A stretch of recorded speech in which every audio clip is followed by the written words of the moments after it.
시청자 여러분, 안녕하십니까? 12월 26일 굿모닝 MBN 시작합니다. 먼저 오늘의 주요 뉴스입니다. 국민의힘이 오늘 전국위원회를 열어 한동훈 비대위원장을 공식 임명합니다. 비대위 구성을 고심 중인 한동훈 내정자는 당 인재 영입 1호인 이수정 교수에게 합류를 타진한 것으로 알려졌습니다. 정부와 대통령실, 국민의힘이 비공개 긴급협의회를 열어 김건희 여사 특검법과 조건부 수용안 모두 수용 불가로 입장을 정리했습니다. 민주당은 오는 28일 본회의에서 특검 법안을 통과시키겠다는 방침이어서 여야의 강경 대치가 이어질 것으로 보입니다. 검찰이 송영길 전 민주당 대표에 대해 네 번째 소환을 통보했습니다.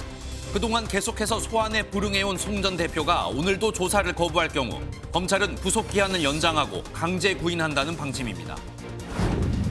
오늘 새벽 인천 남동공단의 한 공장에서 큰 불이 나 2시간 만에 진화됐습니다. 경부고속도로 청주 휴게소 부근에서는 오중 추돌 사고가 발생해 60대 여성 1명이 병원으로 옮겨졌습니다.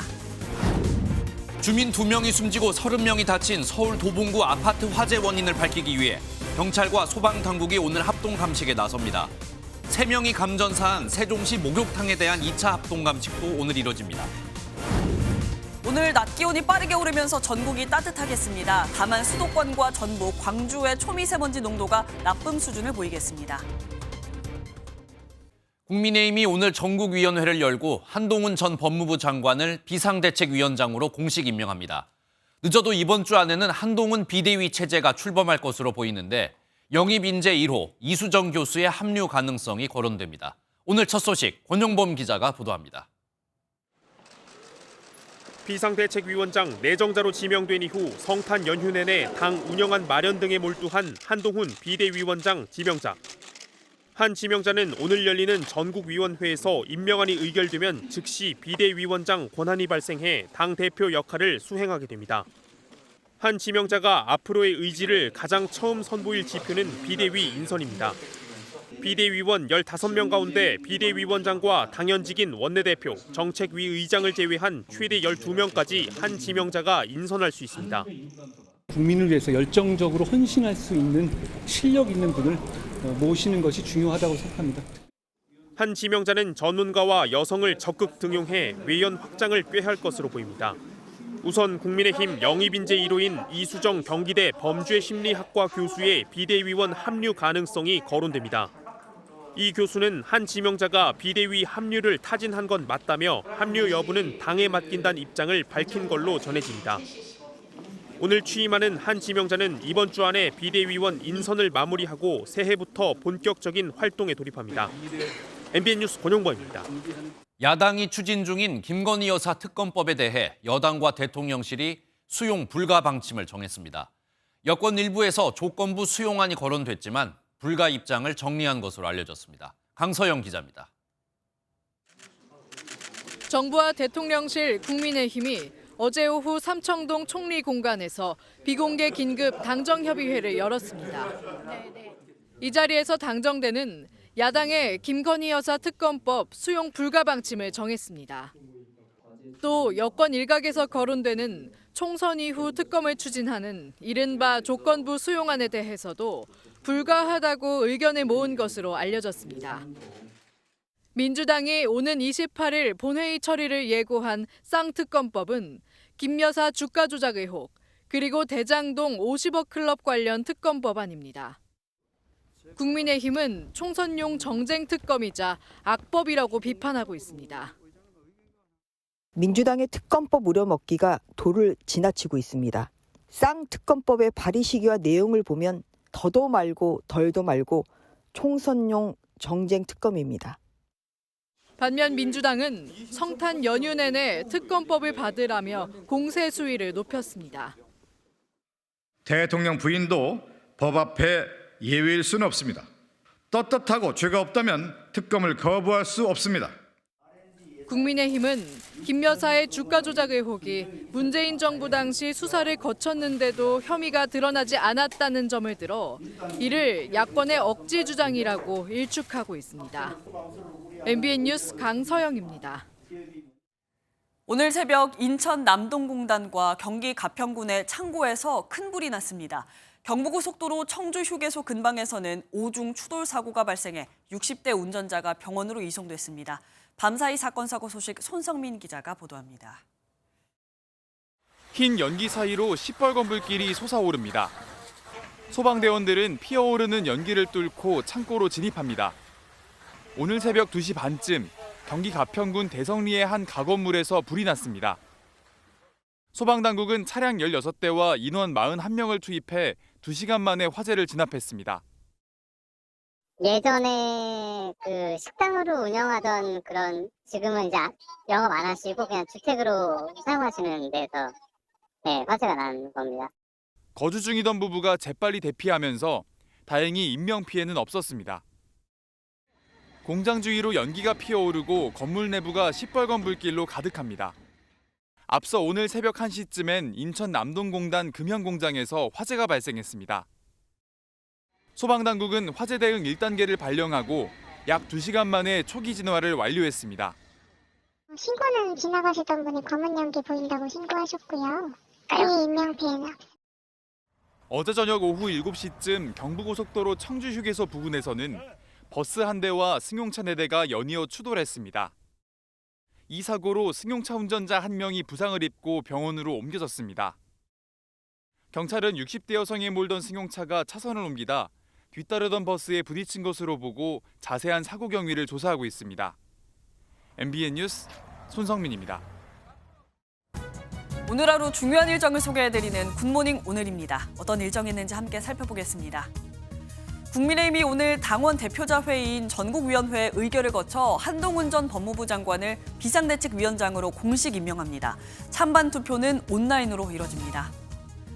검찰이 송영길 전 더불어민주당 대표에게 출석을 다시 통보한 가운데 오늘도 조사에 응하지 않을 경우 강제 구인하는 방안을 검토할 것으로 보입니다. 앞서 송 전 대표는 3차례 검찰의 출석 요구에 응하지 않았습니다. 법원이 이천균 씨를 협박한 유흥업소 실장의 공범에 대한 구속 여부를 오늘 결정합니다. 공범은 유흥업소 실장과 함께 마약 투약 혐의를 받는 이 씨를 협박해 3억 5천만 원을 받아챙긴 혐의를 받고 있습니다. 성탄절에 안타까운 사고가 있었습니다. 서울 도봉구의 한 아파트에서 원인을 알 수 없는 불이 나 주민 2명이 숨지고 30명이 다치는 참극이 발생했습니다. 특히 사망자 중엔 어린아이를 품에 안고 뛰어내린 30대 젊은 아버지도 있어 안타까움을 더하고 있습니다. 심동욱 기자입니다. 아파트에서 새빨간 불길이 치솟습니다.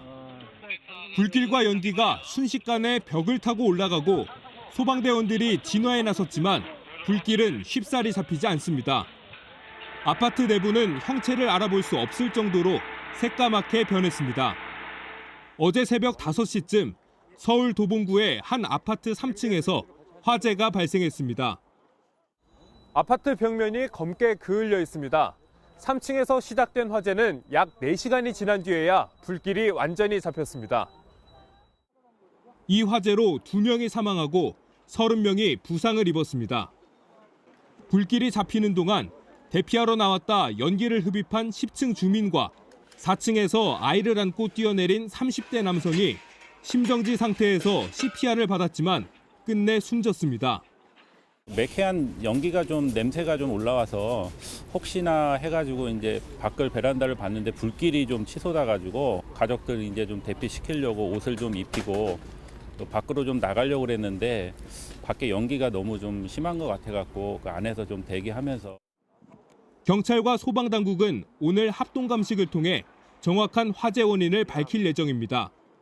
작은 방 쪽으로 알고 있습니다. 현재까지는 베란다가 접쳐 있는 아마 방으로 지금 알고 있는데요. 연기는 복도 쪽에서 이제 계속 이게 타고 아마 올라간 걸로 알고 있습니다. 도봉구청은 현장에 통합지원본부를 꾸리고 이재민을 위한 임시 거주 시설을 마련했습니다. MBN 뉴스 심동욱입니다.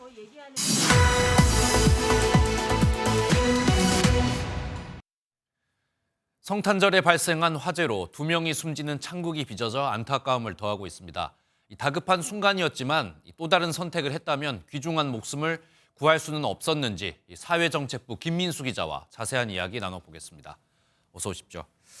저희가 일단 앞에서 리포트에서 전해드린 것처럼 이 아이들을 안고 뛰어내린 사망자, 젊은 아버지가 있어서 안타까움을 더하는 것 같습니다. 어떤 내용인지 좀 짚어주시죠. 네, 화재가 난 3층의 윗집이었습니다. 이 4층에 살던 30대 부부가 이 어린 자녀를 안고 이제 뛰어내린 건데요. 네. 남편 박모 씨는 7개월 된 딸을 안고 뛰어내렸다가 안타깝게 사망했고요. 아내 정모 씨는 2살 배기 딸을 당시 현장에 있던 경비원이 준비한 포대에 던져놓고 자신도 뛰어내렸습니다. 정 씨는 어깨를 크게 다쳤지만 목숨은 건질 수 있었습니다.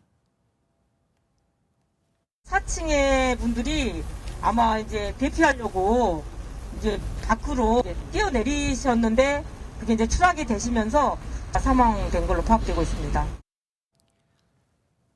두 아이는 연기도 마신 데다 저체온증도 보여 병원으로 옮겨졌지만 생명엔 지장이 없습니다.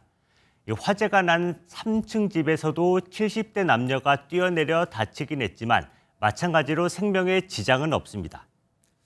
네, 정리를 해보면은 이 젊은 30대 부부가 아기들을 지키기 위해서 이렇게 품에 안고 4층에서 뛰어내린 그런 상황 아니겠습니까? 이 상황이 4층에서 뛰어내려야 할 만큼 급박했던 상황입니까? 그렇습니다. 화재 당시 영상을 보시면 이 불길이 위층으로 타고 올라가는 걸 볼 수 있습니다. 곧이어 자욱한 연기도 올라가는데요. 이 박 씨 가족은 불이 났다는 사실을 뒤늦게 깨달았을 가능성이 높습니다. 불이 났다는 걸 알았다면 안전한 장소로 대피할 시간을 벌었을 텐데 다른 입주민들이 증언 들어보겠습니다. 겁나서 나가지는 못하고 현관문 쪽으로. 연기만 자욱하게 들어오니까 안방을 꽁꽁 문 닫고 숨어 있었던 거지. 사람들의 비명소리 약간 소리가 나서 뒷베란다를 열어봤거든요. 그랬더니 연기가 확 올라오더라고요. 대피하려고 나가려는 순간 연기가 너무 많아서 저희는 앞베란다로 대피했습니다. 종합해 보면 4층까지 화마가 순식간에 덮친 나머지 박 씨 부부로서는 패닉 상태에 빠졌을 가능성이 있습니다. 그러다 보니 창문으로 뛰어내려야겠다는 판단을 곧바로 내릴 수밖에 없는 상황이 만들어진 것으로 추정됩니다. 보다 자세한 내용은 소방당국의 조사 결과를 기다려봐야겠습니다.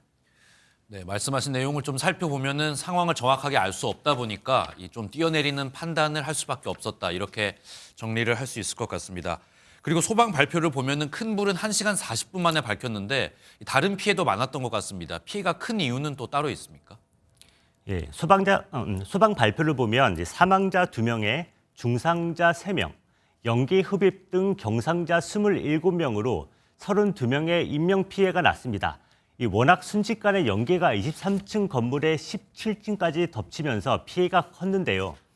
10층 거주자인 30대가 11층 계단에서 심정지 상태로 발견됐는데 불을 피해 위로 대피하다가 연기를 마셔 숨진 것으로 추정됩니다. 화재가 성탄절 연휴인데다 새벽 5시였던 만큼 대피가 쉽지 않았을 겁니다. 실제로 주민들은 정신없이 대피하다가 신발도 못 신고 잠옷 차림에 겉옷도 제대로 못 입는 경우도 많았습니다. 2001년에 준공된 아파트라서 당시 소방법엔 16층 이상에만 스프링클러 설치를 규정했던 점도 뼈아픈 대목입니다.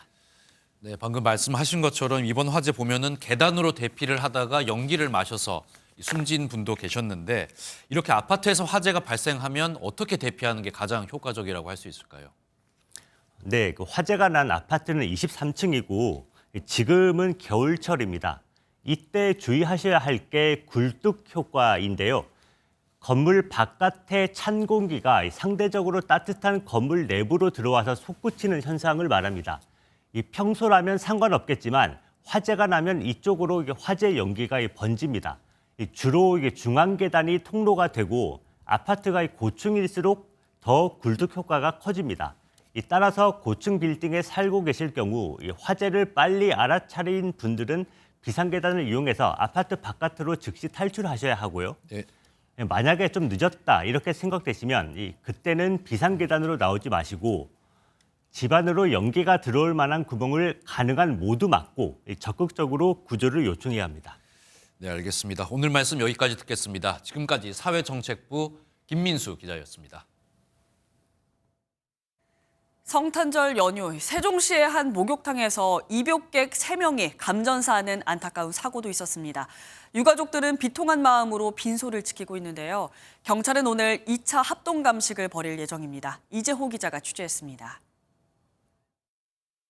세종시 조치원읍의 한 장례식장입니다. 갑작스런 감전사고로 어머니를 잃은 유가족들이 힘겹게 빈소를 지킵니다. 지병 없이 건강했던 어머니였기에 평소처럼 집을 나선 모습이 마지막이 될 줄 상상도 못했습니다. 목욕탕은 한 4, 5년 거기만 다녔어요. 저희는 아무 준비가 안 돼 있었던 거였죠. 근데 갑자기 하루아침에 저렇게 돌아가시니까 저희도 황당한 거고. 정확한 사고 원인은 누구도 설명해주지 않아 답답하기만 합니다. 저희 유족들은 일단 최대한 빨리 어떤 원인을 파악해가지고 뭐 알려줬으면 좋겠는데 그게 아직까지는 뭐 그냥 조사 중이라만 하니까 답답한 거죠. 경찰은 우선 온수탕 안으로 전기가 흘러들어간 것으로 보고 있습니다. 1차로 합동 감식을 벌인 경찰은 온탕 안에 기포 발생기 이상 등 누정 가능성을 확인했습니다. 전선이 끊어진 흔적은 발견되지 않는 등 아직 누전의 원인은 밝혀지지 않았습니다. 경찰은 오늘 오전 소방당국과 전기안전공사 등과 함께 2차 합동 감식에 나서 전기 공급 시설을 집중적으로 살펴볼 계획입니다. MBN 뉴스 이조입니다. 이렇게 목욕탕이나 사우나 등 물기가 있는 곳은 전기가 누수되면 위험할 수밖에 없는 만큼 이용객들은 불안을 안아야 했는데요. 이런 사고로 사망해도 재판에 넘겨진 목욕탕 업주는 대부분 벌금형을 받게 됩니다. 그렇다면 형량을 올리면 이런 후진국형 사고가 줄어들까요? 장덕진 기자의 보도입니다. 경북 구미시에 있는 한 목욕탕에서 작업 중이던 부자가 감전돼 사망한 건 이번 세종시 사고가 발생하기 바로 2달 전인 지난 10월입니다. 지난 4월에도 서울 종로에서 60대 남성이 감전사했습니다. 5년 전에는 경남 의령군에서 입욕 중이던 남성 2명이 감전사고로 사망하고 여성 2명이 다쳤습니다. 감전사고가 발생하면 무방비로 당할 수밖에 없는 만큼 이용객들은 불안하기만 합니다. 평소 이제 목욕탕을 자주 가는데 예기치 않은 사고로 그렇게 돌아가시니까 아무래도 이제 목욕탕 가는 게 좀 마음에 좀 꺼려지는 부분도 있고 좀 불안한 마음이 확실히 있습니다. 목욕탕 감전 사고는 지속적으로 발생하고 있는데 과실치사 혐의로 재판에 넘겨질 경우 벌금형이 선고되는 경우가 많습니다. 경남 의령군 목욕탕 사고 당시 법원은 목욕탕 업주에게 벌금 700만 원 약식 명령을 내렸습니다. 재판부는 업주의 시설 관리가 소홀했다는 점을 인정하면서도 유족과 합의한 점을 고려해 판결했습니다. 업무상 과실치사는 5년 이하의 금고나 2천만 원 이하 벌금을 선고할 수 있는데 합의하면 금고형이 선고되는 경우가 드뭅니다. 한 번의 실수를 저지른 사람을 그리고 특히 유족한테 용서까지 받은 사람을 실형으로 가는 게 반대로 적절한가, 적절하지 않다라는 의견이 굉장히 많이 나오죠. 감전사고는 예방이 중요한 만큼 안전설비 추가 의무화와 함께 노후 목욕탕에 대해선 지자체가 별도로 관리해야 한다는 지적도 나옵니다. MBN 뉴스 장덕진입니다.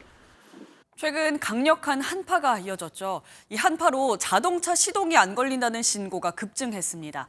차량 배터리가 방전됐기 때문인데 겨울철 배터리 관리 방법을 최민성 기자가 알아봤습니다. 추위가 매서운 아침, 보험사 출동 대행업체 직원이 분주하게 어디론가 향합니다. 차량 시동이 걸리지 않는다는 신고를 받고 긴급 출동에 나선 겁니다. 요 며칠간 한파 때문에 차를 못 써가지고 오늘은 꼭 차를 써야겠어가지고 좀 시동이 걸릴까 했는데 안 걸려가지고. 급격한 기온 저하로 차량 배터리 출력이 떨어져 방전됐기 때문입니다. 기본적으로 한 하루에 80건 정도 있는데 날씨가 영하 한 10도 정도 빠지면 떨어지면 200건 정도 이렇게 올라가는 거예요. 가을 날씨 같던 12월 중순엔 배터리 방전으로 하루 출동 건수가 2만 건에도 못 미쳤지만 영하 10도 아래로 떨어지자 7배나 급증했습니다. 실제로 새 배터리를 저온 실험 장비에 넣고 전류량을 측정해보니 영상 25도에서 100%던 전류량이 영하 15도에 4시간가량 방치했을 땐 79%로 떨어졌습니다.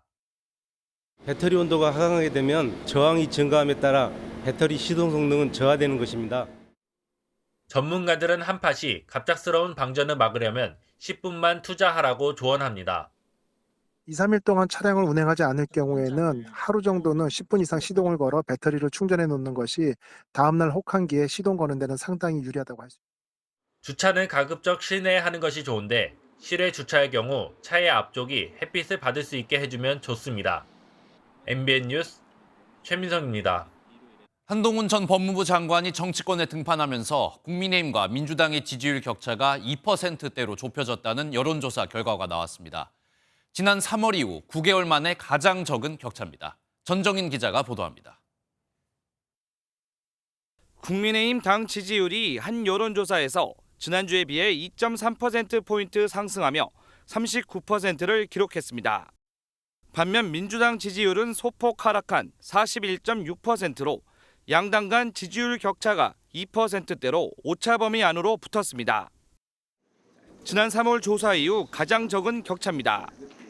이번 조사는 한 전 장관이 비대위원장에 지명된 이후 이뤄진 것으로 한 전 장관의 등판이 국민의힘 지지율 상승의 주요 원인이라는 분석이 나옵니다.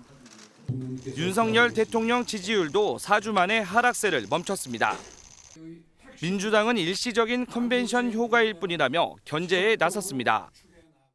지금은 사실은 일의 과정이 아니라 뭐 예측이죠. 쉽게 얘기하면 어떤 기대 심리가 반영됐다라고 봐야 되는 건데. 정청래 최고위원은 자신의 SNS를 통해 한동훈 효과는 없다며 한동훈은 황교안처럼 될 것이라고 날을 세웠습니다. MBN 뉴스 전정인입니다. 이렇게 지지율 격차가 좁혀진 여당은 이번 총선에서 민주당의 텃밭, 험지에 출마할 인물 배치에 고심하고 있습니다. 특히 민주당이 3차례 연속으로 이겼던 수도권, 수원 지역에 신경을 쓰고 있는데요. 윤석열 정부 참모 출신이 속속 험지 출마를 예고하고 있는데 한동훈 전 장관의 행보에도 관심이 쏠리고 있습니다. 이어서 김세희 기자입니다. 윤석열 정부 출신 장관의 험지 도전 선언은 원희룡 전 국토부 장관이 먼저 나섰습니다. 이재명 민주당 대표 지역구인 인천 계양을에 출마해 경합을 벌이겠다는 겁니다.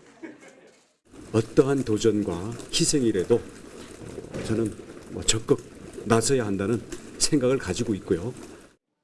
경기 성남 분당을 출마를 희망했던 박민식 전 국가보훈처 장관도 최근 당의 서울 영등포을 출마 요청을 긍정적으로 받아들이는 분위기입니다.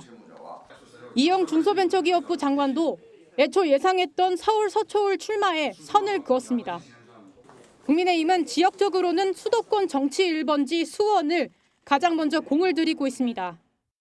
총선 승리를 위해서는 민주당이 2012년 총선부터 석권했던 수원 민심을 가져와야 한다는 게 그 분석입니다. 이수정 경기대 교수는 박광원 전 원내대표가 있는 수원 정으로, 박문규 산업통상자원부 장관은 고향인 수원 병에 출마 가닥을 잡고 있습니다. 여기에 김은혜 전 대통령실 홍보수석까지 출마한다면 수원 승리에 대한 기대감을 높일 수 있다는 게 당의 설명입니다. 한동훈 비대위원장 내정자의 총선 거취도 관심사입니다. 원희룡 전 장관이 원했던 인천 계양을과 함께 정청래 의원이 지키고 있는 서울 마포울 등 험지 출마가 거론되고 있습니다. 아울러 비례대표 후순위를 받거나 아예 출마하지 않는 등 다양한 전망이 나오면서 한 내정자의 총선 선택에도 이목이 쏠리고 있습니다. MBN 뉴스 김세희입니다. 민주당에선 공천 잡음이 계속되고 있습니다. 민주당의 텃밭이라고 할 수 있는 호남에선 친명 출마자 명단까지 돌며 해당 지역 현역 의원들이 반발하고 있습니다. 여기에 초선 비례의원들도 동료 의원들의 지역구에 출사표를 던져 새로운 갈등을 일으키고 있습니다. 이 내용은 장명훈 기자입니다. 더불어민주당 호남 친명 출마자 추천 명단이란 제목의 포스터입니다.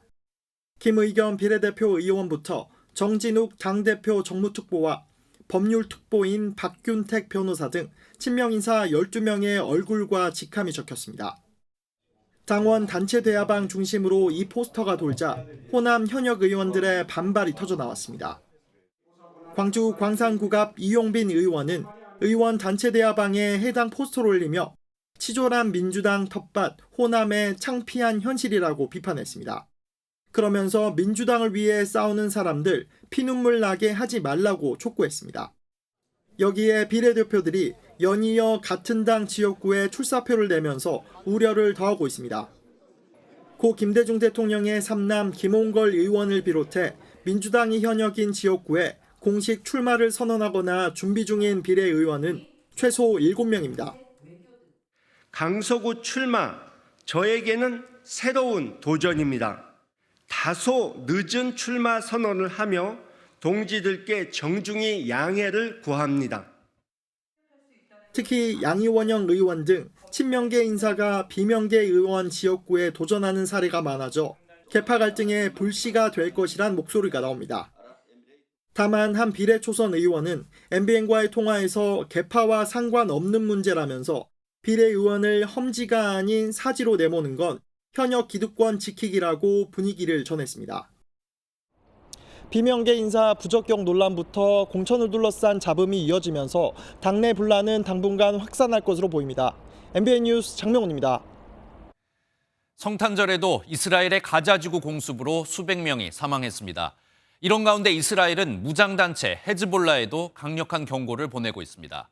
이집트가 내놓은 중재안이 하마스가 거부하면서 전쟁을 끝내려는 협상은 지지부진하기만 합니다. 주진희 기자입니다. 가자지구 북부의 한 병원에서 이스라엘군이 차량 2대를 발견합니다.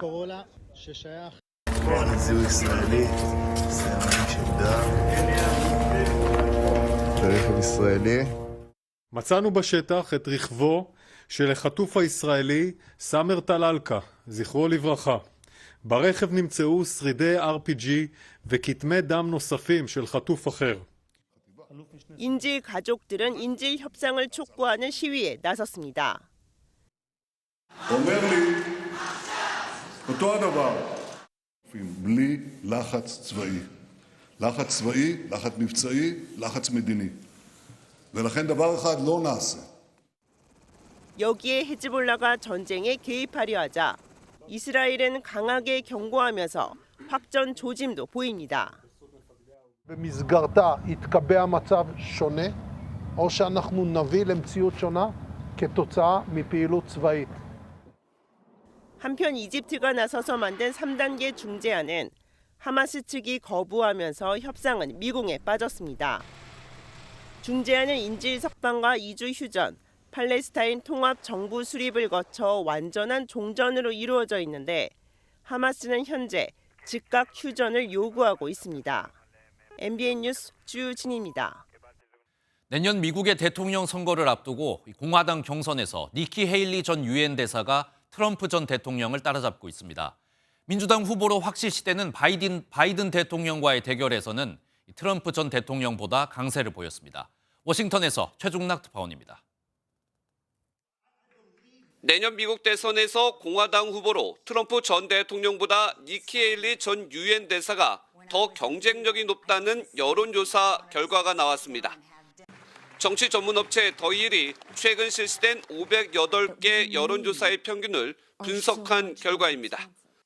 바이든 대통령과 트럼프 전 대통령 가상 대결 때는 각각 43.4%와 45.3%로 지지율 격차가 1.9%포인트를 보였습니다.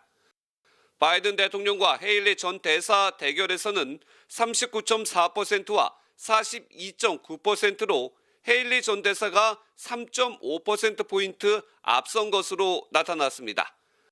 내년 민주당 대선 후보로 확실시되는 바이든 대통령과의 대결에서 헤일리 전 대사가 트럼프 전 대통령보다 더 우세를 보인 겁니다.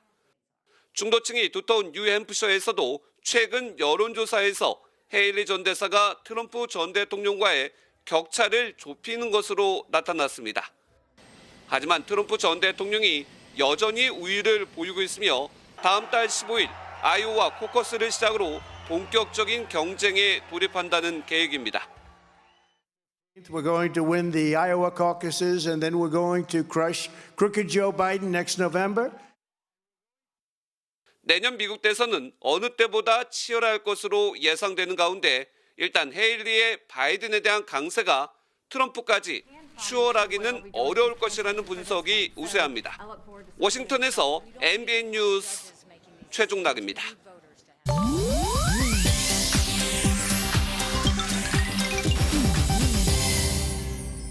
인터넷에서 화제가 되고 있는 소식들을 모아 전해드리는 인터넷 와글와글입니다. 지난 20일에 개봉한 영화 노량 죽음의 바다가 크리스마스인 어제 200만 관객을 돌파했습니다. 영화 노량은 명량과 한산에 이어서 이순신 장군 3부작의 완결편으로 임진왜란 발바로 7년 이순신 장군 최후의 전투 노량해전을 생생하게 담아낸 영화인데요. 관객들의 입소문을 타며 개봉 엿새 만에 200만 관객 돌파라는 대기록을 세웠습니다. 어제 김한민 감독을 비롯해 이순신 장군 역의 김윤석 배우와 백윤식, 정재영, 허준호, 김성규, 이규형 배우 등 영화의 주역들도 한자리에 모여서 감사 인사를 전했는데요. 1000만 관객을 돌파한 서울의 봄에 이어 노량까지 흥행에 성공하면서 한국 영화가 겨울극장가를 뜨겁게 달구고 있습니다. 가수 지드래곤이 마약 퇴치 활동 등을 펼칠 재단 설립을 위해 출연금 3억 원을 기부하기로 했습니다. 어제 소속사 측이 밝힌 내용인데요. 재단 이름은 정의와 평화의 합성어인 저스피스로 평화를 수호하자, 사랑의 정의, 정의의 사랑이라는 슬로건을 가지고 있습니다. 앞서 지드래곤 측은 지난 21일 기자회견에서 마약 퇴치와 근절을 위한 재단을 설립하겠다고 밝혔는데요. 앞으로 캠페인을 통해 마약의 위험성에 대한 인식을 높이고 중독 청소년 치료를 위한 활동을 이어나간다는 계획입니다. 한편 지난 10월 마약 투약 혐의를 받은 지드래곤은 간이 시약 검사와 정밀 검사 등에서 모두 음성을 받았고 경찰은 최종 혐의 없음으로 사건을 종결했습니다. 호주의 유명 크리스마스 이브 연례 행사 무대에 팔레스타인을 지지하는 시위자들이 난입하는 소동이 벌어졌습니다. 현지 시간 25일 외신에 따르면 전날 오후 시드니에서 열린 캐럴 바이 캔들라이트 행사 어린이 공연 도중 갑자기 2명의 시위자가 무대로 올라왔는데요. 이 중 1명이 팔레스타인 국기를 들고 캐럴을 부르는 동안 가자지구에서 아이들이 죽어가고 있다며 소리쳤다고요. 보안 요원들이 즉시 이들을 무대 밖으로 끌어냈지만 이미 수만 명의 관중과 생방송을 보던 시청자들은 고스란히 이 광경을 목격했습니다. 다행히 인명피해는 없었지만 시위자가 무기를 지니고 있었고 결국 경찰에 체포됐다고 하네요. 인터넷 와글와글이었습니다. 다음 달부터 홍콩 주가 H지수와 연계된 증권 상품 ELS의 대규모 손실이 본격화할 것으로 보입니다. 내년 상반기에만 6조 원가량의 만기가 도래해 대규모 분쟁 조정이 예상되는데요. 금융당국은 은행권에 대한 정식 검사에 착수합니다. 김태형 기자가 보도합니다. 지난 15일 홍콩 H지수 연계 ELS에 가입했다가 원금이 반토막이 날 위기에 처한 투자자 100여 명이 금융감독원 앞에 모였습니다. 불안전 반대! ELS 원금 정의 부상하라! 올해 9월 기준 원금 손실 발생 구간에 진입한 홍콩 ELS 규모만 6조 2천억 원에 달하는데 이 중 5조 9천억 원이 내년 상반기 만기를 맞습니다. 이들은 시중은행이 충분한 설명 없이 불안전 판매를 했다고 주장합니다. 원금 손실이 안 난다는 확신을 누가 갖도록 만들었을까요? 바로 은행원입니다. 금융당국도 홍콩 ELS 주요 판매사 12곳에 대한 현장 조사를 한 데 이어 불안전 판매 주요 유형을 분류하기로 했습니다. 대규모 분쟁 조정이 예상돼 사전 준비 없이는 혼란이 불가피하기 때문입니다. 고령 투자자 비중이 높은 데다 투자 성향이나 가입 목적에 맞지 않는 상품을 권유받았다는 민원이 많은 만큼 이런 사례를 검토해 배상 기준을 마련하려는 의도로 풀이됩니다. 설명을 했는지 여부를 떠나서 권유 자체가 적정한지에 대해서 일단은 적합성 원칙상의 어떤 그런 검토가 필요할 것 같고. 다만 금융당국은 투자자 자기 책임 원칙이 훼손되지 않도록 대응할 것이라고 밝혀 분쟁 조정에 난항이 예상됩니다. 금감원은 홍콩 ELS 관련 TF를 설치하고 다음 달 상품 최다 판매사인 KB국민은행을 시작으로 은행권 정식 검사에 착수할 것으로 보입니다. MBN 뉴스 김태형입니다.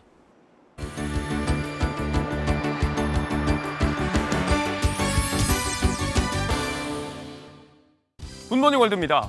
이번 성탄절 모처럼 곳곳에 눈이 내려 화이트 크리스마스를 맞은 곳도 있었는데요. 계절이 반대인 남반구 호주에도 화이트 크리스마스가 찾아왔답니다. 어떻게 된 일일까요? 호주 시드니의 한 교회입니다. 크리스마스 하면 흔히들 떠올리는 풍경이죠. 성탄 예배가 열리고 취약계층을 위한 봉사도 진행되며 따뜻한 시간을 보냈는데요. 문 밖에는 조금 다른 모습의 크리스마스가 펼쳐지는 중입니다. 해변에 서 있는 크리스마스 트리, 수영복을 입고 해수욕과 공놀이를 즐기는 사람들. 우리와는 계절이 반대인 남반구 호주의 말 그대로 뜨거운 크리스마스인 셈입니다. 한편 시드니 교외에는 한바탕 우박이 떨어지며 다른 의미의 화이트 크리스마스가 연출되기도 했다는데요. 지름 5cm가 넘는 대형 우박에 일부 주민들이 피해를 입기도 했답니다. 예수의 탄생을 기념하는 크리스마스. 앞서 보신 것처럼 종교와 함께 차분한 연휴를 보낸 사람들도 많았는데요. 인도에서도 저들의 신을 기리는 화합의 장이 열렸답니다. 크리슈나 크리스마스, 이름도 비슷한데요. 인도 구자라트의 해안 도시 드와르카.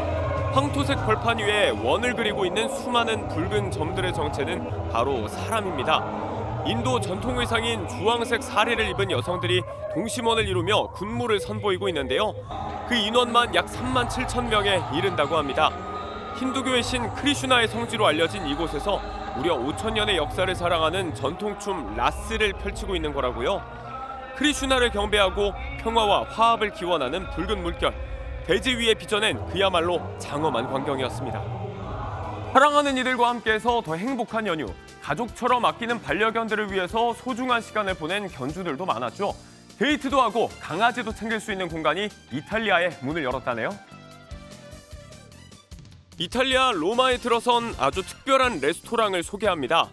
주인과 함께 입장한 강아지에게 값비싼 생수가 제공되고요. 반려견들을 위한 메뉴 역시 준비되어 있습니다. 오늘의 메뉴는 완전히 분리된 강아지 전용 주방에서 세심하게 만들어지는 포케 한 그릇. 고기부터 생선과 채소에 이르기까지 선택지도 다양하고요. 크리스마스니까 디저트로 비스킷 크럼블도 만들어줍니다. 반려견이 먹는 양에 따라 8유로에서 20유로 사이 가격으로 책정돼 있는데요. 특별한 날 외식도 하고 따로 마련된 포토존에서 추억도 남길 수 있다니 애견인들에겐 이만한 데이트 장소가 없겠네요. 굿모닝 월드였습니다. 김치만큼이나 한국을 대표하는 식품 중 하나가 바로 인삼입니다. 소비가 계속 줄면서 산업 자체가 붕괴될 수 있다는 우려감이 컸는데 한국을 찾는 외국인들이 늘면서 다시 매출이 살아나고 있습니다. 보도에 최윤영 기자입니다. 눈으로 덮인 경기 이천시의 한 농촌. 동북쪽 하늘을 향한 차양막과 통풍이 되는 검은 천이 인삼 받침을 짐작케 합니다. 6년근으로 키우는 삶들이 두 번째 겨울을 맞아 흙 속 볏짚을 덮고 겨울잠을 자는 중입니다. 동면 상황이고 내년 3월, 4월 사이에 이제 다시 올라오죠. 주인 발자국 소리를 듣고 자란다는 얘기가 있어요. 그만큼 정성이 들어가야. 이 같은 인삼밭에서 재배되는 인삼은 이제 K인삼, K진생, K홍삼이라는 이름으로 해외에서 알려지고 있습니다. 서울 시내의 한 면세점. 인삼의 종주국답게 외국인들의 관심은 뜨겁습니다. 他们也会委托我来买，之前我没有吃，他们也会委托来买这个正官庄红参的。然后补气血，皮肤也好，然后精神也好。 코로나19 엔데믹으로 외국인 관광객이 들면서 올 들어 지난달까지 면세점 인삼류 매출은 작년보다 70% 넘게 증가했습니다. 3분기 인천공항의 한 면세점 매출 1위도 인삼류였습니다. 세계적으로 건강에 대한 관심이 높아지고 여행객 수가 증가함에 따라서 면세점 매출이 전년 대비 170% 증가. K인삼의 인기가 높아지면서 올해 500만 달러의 수출을 달성한 중소업체도 등장했습니다. 베트남하고 그다음에 홍콩, 그다음에 미국 일부 이렇게 지금 그 K-팝도 영향도 좀 있는 것 같고 우리나라 홍삼이 몸에 좋다라는 게 이제 널리 알려져 가지고. 경기 침체 속 트렌드 변화와 젊은 층의 외면 등 내수 부진으로 인삼 가격은 매년 곤두박질 치는 상황. 하지만 돌아온 외국인과 함께 수출에서 부활의 활로를 모색하고 있습니다. MBN 뉴스 최윤영입니다. AI 기술이 이제는 쌓여있는 메시지 내용과 실시간 전화통화 내용을 요약해서 알려줍니다. 메시지를 확인하지 못한 공백 기간 중요한 내용을 놓치지 않게 개인 비서가 손 안에 들어오게 된 겁니다. 정설민 기자가 보도합니다. 스마트폰을 확인하지 못한 사이 쌓인 메시지. 버튼 하나만 눌렀더니 읽지 않은 메시지 내용이 바로 요약돼 나옵니다. 메시지 요약에 AI 기술이 적용된 겁니다. 휴가로 기준으로 하면 진짜 200개까지도 쌓여봤고 사람마다 다른 얘기를 하는데 이렇게 AI가 바로 정확하게 요약을 해주니까 전화 통화 내용을 정리해주는 AI 비서도 등장해 인기를 끌고 있습니다. 점심 약속을 잡고 전화를 끊었더니 통화 내용을 바로 요약해주고 달력에도 알아서 일정을 기록해줍니다. 더 나아가 아예 스마트폰에 AI를 탑재해 그대로 개인 비서 역할을 톡톡히 해내는 제품이 내년 초에 출시됩니다. 하지만 회의적인 반응도 있습니다. 메시지를 주고받거나 전화 통화한 내용이 서버에 저장되거나 AI 학습에 이용되는 것 아니냐는 우려도 나옵니다. 굳이 계속해서 쓸 생각까지는 없는 것 같아요. 사생활 침해 같은 부분도 있고 그리고 그냥 뭔가 딱히 유용할 것 같다는 생각은 안 드는 점이 국내외 기업들이 앞다퉈 AI 비서 기술을 선보이는 가운데 앞으로 펼쳐질 미래 세계가 어떤 모습일지 주목됩니다. MBN 뉴스 정설민입니다. 다시 일상으로 돌아온 오늘도 추위 걱정은 없겠습니다. 현재 서울의 기온 영하 1.8도로 평년 기온을 3도가량 웃돌고 있고요. 한낮에는 7도까지 오르면서 어제보다 또 평년보다 높겠습니다. 남은 한 주 동안에도 한파 수준의 심한 추위는 없겠습니다. 다만 다시 먼지가 기승을 부리겠습니다. 차츰 중국발 스모그가 유입되면서 오늘은 중서부와 전북, 광주 지역의 일평균 먼지 농도 나쁨 수준 보이겠고요. 내일은 전국 대부분 지역의 대기질이 탁하겠습니다. 동해안을 중심으로는 여전히 건조주의보가 발효 중입니다. 이들 지역은 바람도 강하게 불어 화재 위험이 높습니다. 불조심하셔야겠습니다. 오늘 하늘빛이 대체로 흐린 가운데 아침까지 강원 내륙과 산지에는 눈이 조금 내리겠고요. 전국 대부분 지역에는 안개가 짙게 끼겠습니다. 이 시각 현재 기온 보겠습니다. 청주 0.4도, 광주는 영하 0.1도로 어제 아침과 비슷하게 출발하고 있고요. 낮 기온은 서울 7도, 대전과 대구 9도, 부산은 10도까지 오르면서 어제보다 3도에서 5도가량 높겠습니다. 다가오는 주말 사이에는 전국 대부분 지역에 비나 눈이 내리겠습니다. 겨울철만 되면 찌릿찌릿 정전기 때문에 고생하시는 분들 많으시죠? 춥고 건조한 날씨에는 공기 중에 수분이 적기 때문에 정전기가 자주 발생하곤 합니다. 실내에서는 가습기를 틀거나 물에 적신 수건을 널어놓으면 습도를 올릴 수 있고요. 물체를 만질 때 발생하는 정전기는 손 피부의 건조함을 줄이는 것만으로도 예방이 가능하니까요. 핸드크림을 자주 발라주는 것이 좋습니다. 특히 큰 화재로 이어질 수 있는 주유소에선 주유 전에 정전기 방지 패드를 꼭 활용하고요. 비닐 장갑을 착용한 뒤 주유하시는 게 좋습니다. 지금까지 날씨와 생활정보였습니다. 화요일 아침 굿모닝 MBN 마치겠습니다. 함께해 주신 여러분 고맙습니다.